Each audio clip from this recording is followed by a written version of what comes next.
Hello all, welcome to my YouTube channel flick verdicts. This is Anshul. So చాలామంది మన videos చూస్తున్నారు కానీ subscribe చేసుకోవట్లేదు. సో వీడియో నచ్చితే ప్లీజ్ లైక్ చేయండి, షేర్ చేయండి, సబ్స్క్రైబ్ చేయండి అండ్ ఆల్సో పక్కనే ఉన్న బెల్ ఐకాన్ క్లిక్ చేయడం మర్చిపోకండి.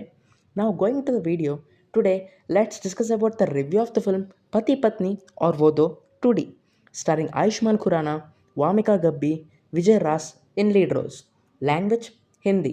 Census certification UA 16 plus. Yes, this film can be viewed with parental guidance.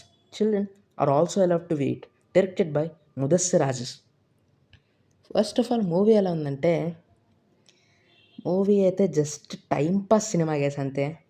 అంటే కొన్ని చోట్ల కొన్ని నవ్వుల వరకు మాత్రమే సినిమా పరిమితం. దాన్ని తప్పించి ఏమీ లేదు. Below average comedy romantic drama అని చెప్తా.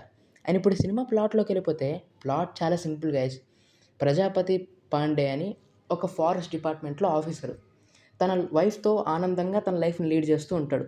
ఈ టైంలో చంచల్ అనే తన ఫ్రెండ్కి హెల్ప్ చేసే ఈ క్రమంలో తను తన వైఫ్ నుంచి, తన ఫ్యామిలీ నుంచి, తన ఫ్రెండ్స్ నుంచి బ్యాక్లాష్ అంటే అదే మిస్అండర్స్టాండింగ్స్ అనేది ఎదుర్కొంటూ ఉంటాడు. ఇప్పుడు దాన్ని తను ఎలా సాల్వ్ చేసుకున్నాడు, ఎలాగ తన లైఫ్ టర్న్ అయింది అన్నదే స్టోరీ.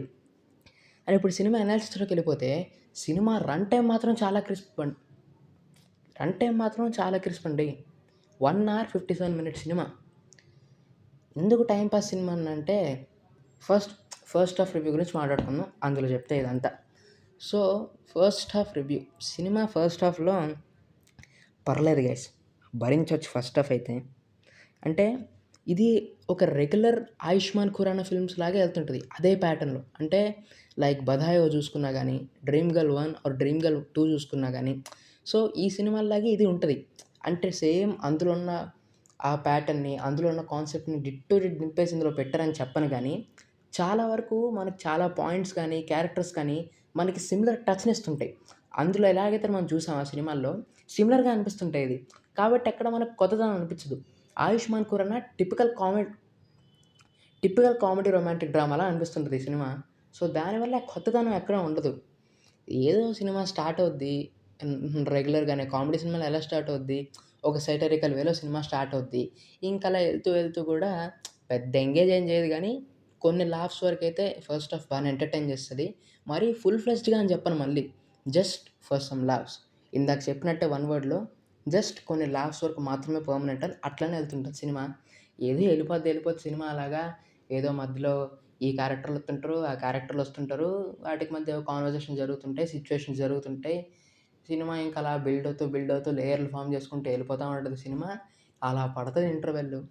ఓకే, ఫస్ట్ హాఫ్ అయితే కొంచెం భరించగలిగాం కానీ, ఇప్పుడు సెకండ్ హాఫ్ రివ్యూలోకి వస్తే, సెకండ్ హాఫ్ అయితే అస్సలు భరించలేకపోయాను గైస్. ఫస్ట్ హాఫ్ అలా అలా భరించా కానీ, సెకండ్ హాఫ్ అయితే నా వల్ల కాలేదు. ఒక్క మాట డైరెక్ట్ చెప్పేస్తున్నా, అస్సలు నా వల్లే కాలేదు.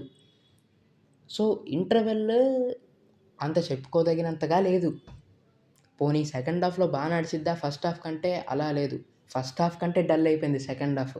అంటే ట్రీట్మెంట్ అది ఉంటుంది కదా సినిమాది, అది చాలా రెగ్యులర్గా, చాలా అవుట్డేటెడ్గా అనిపిస్తుంటుంది. అంటే ఈ ప్లాట్ మనం చాలా సినిమాల్లో చూసుంటాం. మీరు చూస్తే కూడా మీకు ఇదే ఫీలింగ్ వస్తుంది కానీ, చాలా సినిమాల్లో చూసిన ప్లాటే ఇది. ఆ ప్యాటర్న్ కానివ్వండి, ఆ స్క్రీన్ ప్లే నడిచే విధానం కానివ్వండి, టూ ప్రెడిక్టబుల్గా ఉంటుంది అసలు. ప్రతి సీను సినిమా స్టార్ట్ అయినప్పుడు అర్థమైపోద్ది మనకి. క్లైమాక్స్లో ఏం జరిగిద్ది, సో ఎలా ట్విస్ట్తో వీళ్ళు ముడిపెడతారన్నది అర్థమైపోద్ది. So it's way too predictable అని చెప్తా. సెకండ్ హాఫ్ అయితే అసలు భరించలేకపోయాను. ఎందుకు చెప్పానంటే, సెకండ్ హాఫ్లో నథింగ్ వర్క్స్ వెల్ గైస్. అంటే దేనికి తలాతోక లేకుండా వెళ్తుంటుంది సినిమా.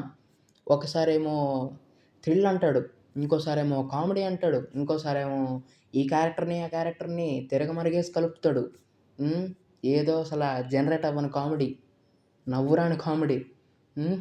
ఎందుకు తీస్తున్నాడో అర్థం కాని సినిమా, ఎందుకు వెళ్తుందో అర్థం కాని సినిమా. సో తికమకి వెళ్తుంటుంది సినిమా. క్లైమాక్స్కి వచ్చేసరికి చెప్పానుగా, ఎలా అనుకుందో అలాగే అయింది. చాలా రొటీన్గా ఉంది సినిమా అయితే. జస్ట్ ఏదో టైంపాస్గా వచ్చి కొంతసేపు నవ్వుకోవడానికి తప్ప ఈ సినిమా ఏమీ లేదు.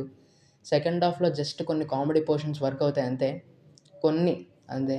క్లైమాక్స్లో కూడా కొంచెం కామెడీ పోర్షన్స్ వర్కౌట్ అవుద్ది. ఎస్పెషల్లీ ఆ కొన్ని కామెడీ పోర్షన్స్ వర్కౌట్ అవ్వడానికి కూడా కారణం ఆయుష్మాన్ ఖురానా మేనరిజమ్స్, తన డైలాగ్ డెలివరీ అవనే చెప్పొచ్చు. మిగతా అంతా ఇంకెవరు నడిపించలేదు సినిమాని. But okay. మొత్తానికైతే ఓకే. అండ్ ఇప్పుడు సినిమా ప్లస్ పాయింట్స్‌లోకెళ్ళిపోతే ఫస్ట్ హాఫ్ పర్లేదు. కొంచెం దగిన దానిలా ఉంది. యాక్టర్స్ అందరూ చేశారు. మరీ అంత చేయకపోయినా ఓకే. పర్లేదు బానే చేశారు. ఒక సాంగ్ బావుంది సినిమాలో. కొన్ని కామెడీ సీక్వెన్సెస్ నిజంగానే చాలా బాగా వర్క్ అయ్యాయి. అండ్ ఇప్పుడు మైనస్ పాయింట్స్‌లోకెళ్ళిపోతే సెకండ్ హాఫ్ అయితే అసలు ఇలా అలా సాగదీలా ఒక రేంజ్‌లో సాగదీశాడు. సాంగ్స్ అయితే ఒక్క సాంగ్ తప్ప మిగతా సాంగ్‌లన్నీ అది ఎందుకేశారో కూడా తెలీదు ఆ సాంగ్స్. నెక్స్ట్ చాలా వరకు ట్రాక్స్ ఎందుకో హాఫ్ బేక్డ్‌గా, ఇంకంప్లీట్‌గా అనిపిస్తది. సెకండ్ హాఫ్ అయితే చాలా వరకు సీన్స్ కూడా చాలా ప్రెడిక్టబుల్‌గా ఉంటాయి.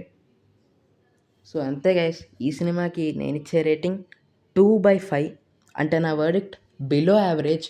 సో, ఈ 'పతి పత్ని ఔర్ ఓ' సినిమా చూడొచ్చా అంటే 'Ayushmann Khurana' typical comedy, romantic drama చూడడం నచ్చినోళ్ళైతే ఈ సినిమాని ఒకసారి ట్రై చేయొచ్చు.